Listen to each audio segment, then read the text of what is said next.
கிருஷ்ணகிரியில் தலைமை தபால் நிலையத்தில் நடைபெற்ற அஞ்சலக முகவர்கள் குறை தீர்க்கும் கூட்டத்தில் ஏழை எளிய மக்கள் பயன்பெறும் வகையில் செல்வ மகள் சிறு சேமிப்பு குறித்து கிராமங்கள் தோறும் விழிப்புணர்வு ஏற்படுத்திட வேண்டும் என்றும் சமூக நுகர்வோர் நல பாதுகாப்பு சங்கத்தின் மாநில பொதுச் செயலாளர் டாக்டர் சந்திரமோகன் வலியுறுத்தல்.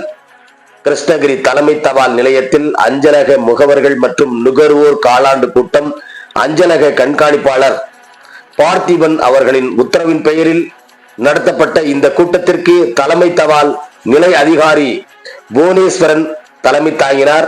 அஞ்சலகத்தின் துணை அதிகாரி ராமசாமி முன்னிலையில் நடைபெற்ற இந்த கூட்டத்திற்கு சிறப்பு அழைப்பாளராக சமூக நுகர்வோர் நல பாதுகாப்பு சங்கத்தின் மாநில பொதுச் செயலாளர் டாக்டர் கே எம் சந்திரமோகன் கலந்து கொண்டு சிறப்புரையாற்றும் போது தபால் நிலையத்தில் தபால் முன்பதிவு செய்யும் நேரத்தை 7:30 மணி அளவில் இருந்து 8:30 மணி வரை உயர்த்தப்பட வேண்டும். ஏழை எளிய மக்கள் பயன்பெறும் வகையில் கொண்டு வரப்பட்ட செல்வ மகள் சிறு சேமிப்பு திட்டம் குறித்து கிராமங்கள் தோறும் துண்டு பிரச்சாரங்கள் மூலமாக விழிப்புணர்வு ஏற்படுத்திட வேண்டும்.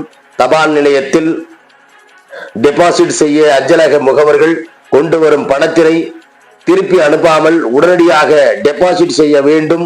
கிராம அஞ்சலக ஆயுள் காப்பீடு குறித்து ஏதாவது புகார்கள் வந்தால் அதன் மீது உடனடியாக நடவடிக்கை எடுக்கப்பட வேண்டும் என்றும் வலியுறுத்தினார். மேலும் இந்த கூட்டத்திற்கு நுகர்வோர் அமைப்பை சேர்ந்த ஜெய்சன் மற்றும் அஞ்சலக முகவர்களான சகோதரமன், சீதாராமன், சதீஷ், உதயநிதி, அசோக்குமார், சசிகலா, உமா மகேஸ்வரி, உஷாராணி உள்ளிட்ட பலர் கலந்து கொண்டனர் என்பது குறிப்பிடத்தக்கது. பார்க்கும்போது பாத்தீங்கன்னாக்கா அவ்வளவு அழகா இந்த அஞ்சலகம் இருக்குது. அதே போல குறிப்பா 7:30 மணிக்கு மாலை 7:30 மணிக்கு அந்த ரிஜிஸ்டர் போஸ்ட் ஸ்பீட் போஸ்ட் முடிக்கிறாங்க. அதை 8 மணியா ஆக்கப்பட வேண்டும் என்று என்னுடைய கோரிக்கை, நான் முதல் கோரிக்கை வைக்கிறேன் சார். ஏன்னா நிறைய பேர் என்ன பண்றாங்க 8 மணிக்கெல்லாம் வராங்க. அதே போல இன்னைக்கு பாத்தீங்கன்னாக்கா நம்முடைய இந்திய அஞ்சலகம் போஸ்ட் ஆபீஸ் பாத்தீங்கன்னாக்கா கொஞ்சம் தொய்வு ஏற்பட்டிருக்கு.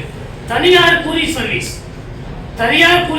சர்வீஸ் வந்து இன்னைக்கு அதிக அளவில் 10 மணிக்கு போனா கூட அவங்க தபால் புக் பண்ணிக்கிறாங்க. அது எப்படி உடனே சென்னைக்கு போகுதுன்றது தெரியல. அப்போ அவங்க வந்து அந்த அளவுக்கு ஆர்வம் காட்டுறாங்க. பொதுமக்கள் வந்து என்ன பண்றாங்க, இங்க 7 மணிக்கு வந்துட்டு 7:30 மணிக்கு வந்துட்டு அதை வந்து தபாலை வந்து நம்ம இங்க பதிவு பண்ண முடியல இது கூரியர் சர்வீஸ் போறாங்க. இப்போ 10 லட்சம் டெபாசிட் கொண்டு வந்தா உடனடியாக அந்த டெபாசிட்டை வந்து நீங்க அதை ஏற்று உடனடியாக அதை நீங்க பதிவு பண்ணி அவங்களுக்கு ரசீது கொடுத்துடணும். நீங்க நாளைக்கு வாங்கிட்டு போது ஐயா சொன்னது போல நாளைக்கு வாங்கும்போது அவங்க மனசு மாதிரி வேற பேங்குக்கு போயிடுற சூழ்நிலை அதிகமா உருவாயிருக்குது. அது தடுக்கப்பட வேண்டும். உடனே அந்த பணத்தை நீங்க வாங்கி டெபாசிட் செய்யணும் நான் கேட்டுக்கிறேன். ஆகவே இந்த சிறப்பு மிகு இந்த கூட்டம் வந்து மரியாதைக்குரிய மாவட்ட ஆட்சியர் உத்தரவு பேர்ல இந்த கூட்டம் நடக்குது. அனைத்து அரசு அலுவலகத்திலும் இந்த கூட்டம் நடக்குது. அதே போல அந்த செல்வ மகள் திட்டம் வந்து மிக சிறப்பான திட்டம்.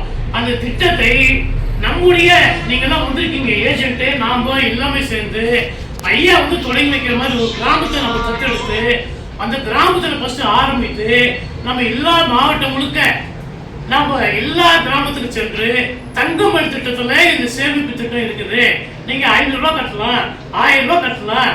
அந்த குழந்தை வந்து திருமணம் ஆன பிறகு திருமணம் நடக்கும் போது அந்த தொகை அதிகமாக உங்களுக்கு கிடைக்கும். அதை வச்சு திருமணம் நடத்தலாம் என்ற நல்ல ஒரு விழிப்புணர்வு பிரச்சாரத்தை மாவட்டம் முழுவதும் நடத்திட அதுக்குரிய இந்த கூட்டத்தினுடைய தலைவர் அஞ்சலக அதிகாரி புவனேஸ்வரன் அவர்களை நான் கேட்டுக்கொண்டு இந்த நல்லதொரு வாய்ப்பளித்த மரியாதைக்குரிய நம்முடைய அஞ்சலக கண்காணிப்பாளர் பார்த்திபன் அவர்களுக்கும் மரியாதைக்குரிய புவனேஸ்வரன் அவர்களுக்கும் ராமசாமி ஐயா அவர்களுக்கும் மனமார்ந்த சமூக நுகர்வோர் பாதுகாப்பு சங்க சார்பில் நான் கேட்டுக்கு நன்றியை தெரிவிச்சுக்கிறேன்.